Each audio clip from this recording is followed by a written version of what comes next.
Hoy vamos a estudiar el arte del Renacido. Perdón, que me he equivocado. Del Renacimiento, un estilo artístico que os va a maravillar. Empezamos este viaje por el Renacimiento, donde nací yo. Ahora sí, empezamos.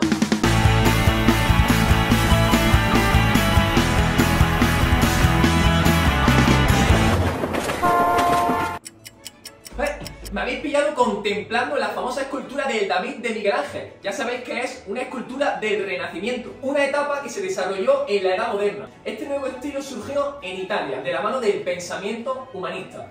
Ese pensamiento que situaba al ser humano en el centro del mundo frente a la visión teocentrista de la Edad Media. Cronológicamente, como tenéis aquí en pantalla, entre finales del siglo XIV y la primera mitad del siglo XVI se desarrolló este arte. ¿Por qué surge en Italia? Por tres motivos. Primero, por la actividad comercial y de negocios de algunas ciudades italianas, como Florencia y Milán. Dos, por la tradición clásica del arte griego y romano, pues muchos elementos se siguieron usando en estilos posteriores. Y tres, por el afán de la cultura de la burguesía. El origen del nuevo estilo lo vemos en un arte pre-renacentista llamado Trecento, en obras del siglo XIV, donde ya aparece un poco más de expresividad en obras de Giotto. Dos etapas tuvo este maravilloso estilo: el Quattrocento en el siglo XV, cuyo centro de interés fue Florencia, y el Cinquecento en el siglo XVI, cuyo centro de interés fue Roma, al abrigo de los papas. Fue en esta segunda etapa, en el siglo XVI, cuando se extendió a países como España, Alemania, Francia, etc., a través del viaje a Italia de muchos artistas. En esta etapa acontecieron la reforma protestante de Martín Lutero, un monje alemán que criticó ferozmente a la Iglesia católica por el tema de la indulgencia. Cristo no ordenó predicar indulgencias. También apareció la imprenta, que ayudó mucho para difundir la reforma y el famoso descubrimiento de América. 5 características vemos en el arte del Renacimiento. Primero, se pretende una vuelta a los modelos artísticos de la antigüedad clásica, es decir, de Grecia y de Roma. Segundo, el pensamiento humanista fue crucial. El humanismo fue una corriente intelectual, ideológica y cultural que tuvo como principal característica la revalorización de los valores de Grecia y de Roma. Tercero, todo el arte se hizo teniendo en cuenta las medidas del ser humano, es decir, se recuperó esa idea antropocentrista. Cuarto, los artistas mejoraron su consideración social, es decir, fueron personas privilegiadas por sus conocimientos y estudios. De hecho, ya en el Renacimiento firmaban su obra, apoyados por mecenas, ricos burgueses que financiaban su obra y de paso así presumir un poquito del dinero que tenían. Un ejemplo fue la familia de los Medici en Florencia, que financiaron muchísimas obras en el siglo XV. Por último, el arte fue más naturalista, más real, recurriendo a cálculos matemáticos para crear proporcionalidad y armonía. Recordad el canon de belleza de Policleto. Firme, útil y bello son los tres principios sobre los que descansó la arquitectura del Renacimiento. Los arquitectos se inspiraron en Grecia y en Roma. Emplearon la piedra como principal material. Utilizaron los famosos órdenes arquitectónicos, dórico, jónico y corintio. Y como elementos, el arco de medio punto, la bóveda de cañón, los frisos, el arquitrabe, etc. La cúpula de media naranja fue el elemento estrella de la etapa, siendo la cúpula de Brunelleschi el primer ejemplo de cúpula renacentista en la Catedral de Florencia. Pues, me hallo en la Catedral de Florencia. Voy a explicar desde aquí la tipología de los edificios. En primer lugar, la iglesia como edificio religioso con planta de cruz latina o circular, de 3 naves y con cúpula en el crucero. Recordad que el crucero era el lugar de cruce de la nave central y el transepto.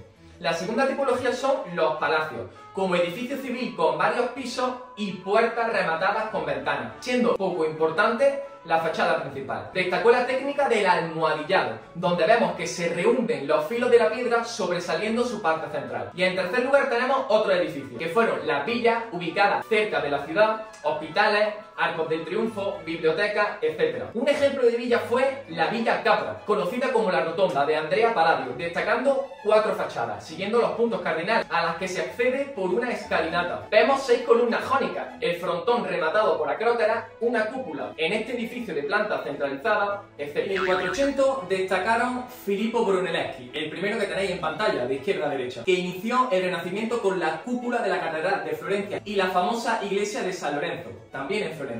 Fijaos cómo todas las líneas convergen en el altar, da sensación de profundidad. Vemos líneas rectas, tres naves, planta de cruz latina, arcos de medio punto, columnas clásicas o los óculos o ventanales circulares a izquierda y derecha. En segundo lugar tenemos a Alberti. Destacó por la fachada de Santa María de Fiore. Destaca el mármol blanco y verde, proporcional, de líneas rectas, fijado en el frontón, algo que recuerda a los templos griegos. Otra obra de Alberti fue el Palacio Rucellai, el rico comerciante Rucellai, donde vemos tres niveles marcados por el uso de los tres órdenes. Del Cinquecento vemos a Bramante, el tercero de la imagen tras Alberti, que destacó por el templete de San Pietro in Montorio, de planta circular, con 2 pisos, columnas de orden toscano y rematada con una cúpula. El otro gran arquitecto de esta etapa fue Miguel Ángel, que trabajó en la edificación de la Basílica de San Pedro el Vaticano. En España tenemos el famoso... Bueno, esperad, ahora vengo. Ahora sí, el famoso Palacio de Carlos V, de Pedro Machuca, de planta cuadrada con un espacio central del patio circular. Aquí vemos en la parte inferior el orden dórico y en el superior el orden jónico. O en su fachada vamos a ver columnas jónicas y corintias. Otro ejemplo más sobrio es el monasterio de la Escorial, ya al final de la etapa renacentista. Pasamos ahora a la escultura, que también se basó en los modelos clásicos de Grecia y de Roma. Como principales aspectos puede decirse que se caracterizó por la proporcionalidad, el naturalismo, lo cual condujo a un mayor realismo por el estudio anatómico del cuerpo humano, la piedra como principal material, aunque también hubo en mármol y en bronce. Otro rasgo de la Grecia clásica fue el contraposto, es decir, esa flexión de una pierna dejando caer el peso en la otra. En cuanto a los tipos, vamos a encontrar con esculturas exentas, con relieve, estatuas ecuestres, con bustos y con retratos. Para alcanzar la belleza se basaron en los cánones de belleza, en este caso en la proporcionalidad. Respecto a la temática escultórica, encontramos esculturas religiosas, bíblicas, tumbas, temática humana, donde se va a representar a los burgueses, a políticos, etc. Y la temática mitológica, apareciendo el desnudo. Los principales escultores del 400 fueron Ghiberti y Donatello, mientras que en el 500 vemos a Miguel Ángel y Verrocchio.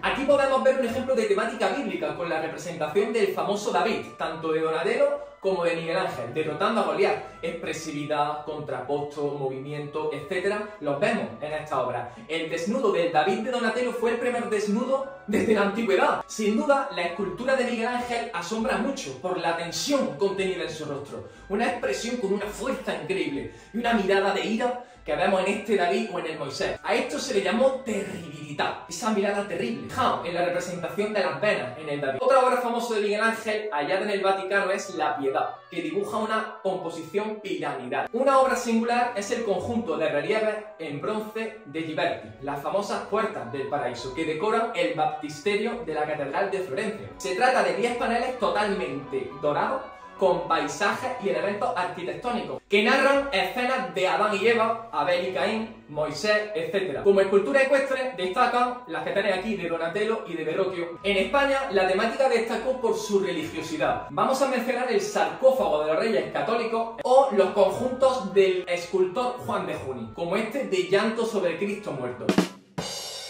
La pintura del Renacimiento presenta las mismas características que acabamos de ver en la escultura. El origen de la pintura renacentista hay que buscarlo en el Trecento. Los pintores se focalizaron en representar bien el cuerpo humano. En la simetría vamos a ver figuras cada vez más naturalistas y se interesaron también por el tamaño de la figura y por la perspectiva, así como también por los vestidos y los ropajes de los retratados. La temática fue religiosa, representando temas bíblicos de la Virgen, del juicio final, también temas mitológicos, desnudos, de la naturaleza, paisajes, y también se representó temas políticos, temas de la burguesía. En el 400 los pintores se preocuparon mucho por el dibujo, mientras que en el 500 se preocuparon más por el color. Las técnicas más usadas fueron el fresco, es decir, mezclando los colores con agua, arena y cal, el temple, mezclando los colores con yema de huevo, y el óleo, mezclando con aceite. Los pintores más importantes del 400 fueron Masaccio y Botticelli. De Masaccio destacó esta famosa obra del Pago del Tributo. Podemos ver tres escenas, una central donde está el recaudador de impuestos junto a Jesucristo y San Pedro, Jesús está dando órdenes con una mano a San Pedro. En la escena de la izquierda vamos a ver a San Pedro tomando una moneda de un pez y en la derecha vemos a San Pedro pagando al recaudador. Fijaos en la perspectiva del edificio, en el paisaje, en las montañas, etc.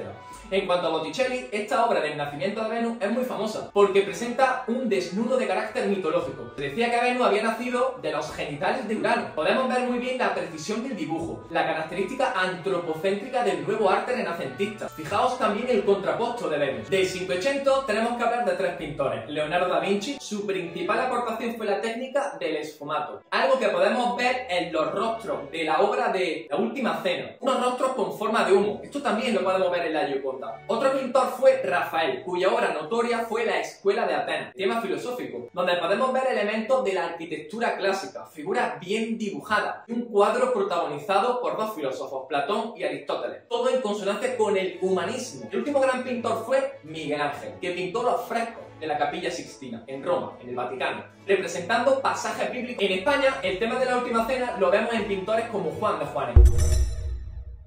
Hubo una escuela de pintores que antepuso el estudio del color al estudio del dibujo. Esta escuela se ubicó en Venecia. Nos vamos a centrar en Tiziano, por su retrato de Carlos V. Aquí vemos la importancia del color, del paisaje, cuyo tema principal es hacer propaganda del emperador. Al final del Renacimiento vamos a ver al Greco, un pintor que usó colores muy fríos, como podemos ver en el entierro del señor de Orgaz. Como hemos visto, el arte del Renacimiento es impresionante, un arte al servicio del ser humano. Todo guardaba relación con el pensamiento humanista. Espero que os haya gustado este vídeo. ¡Adiós!